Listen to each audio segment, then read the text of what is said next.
Tamara, the water in Newark going to the schools is so bad and full of lead that the kids are now only relying on bottled water. What do you got? Yeah, I'm standing in front of one of the 30 schools that has tested positive for lead contamination in the drinking water. Now the city's saying that they are going to test 17,000 students for lead poisoning. So let me give you a little background on this. Last week, the EPA, they tested the water in all the schools here.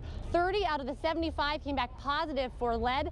FEMA immediately sent bottled waters, and the school was told to shut down the water as well as protect the water fountains. And take a look at this picture. You can see how they protected it. They put saran wrap around it. However, some critics are saying that this is an absolute failure in the management, and it stems from the superintendent's office's budget cuts starting in 2012. I myself personally took photographs in 10 non-affected schools just to make sure that the district was telling us the truth, and what we found were severely outdated lead water filters in non-affected schools. And as you can see from these pictures, there's water filters that are dated 2012, 2013, and these are water filters that should be changed every 6 months. These filters cost $75 a piece.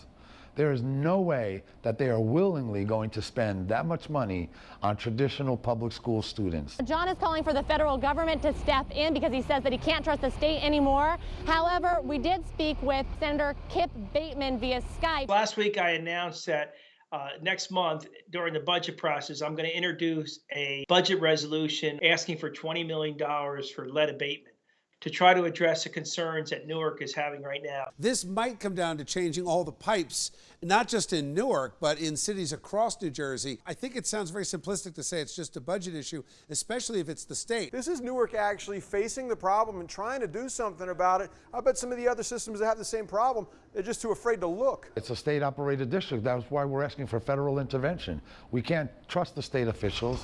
The state officials are the ones that put us in this mess to begin with. They're trying to deal with the issue, and I know DEP is aware of it. They've been out there, they've been testing. So before we ask the federal government to come in, I think they should give DEP and the state an opportunity to respond. It's funny to me that they're nickel and diming with a $75 filter, but 17,000 kids getting tested for lead. I can't imagine that's going to be cheap.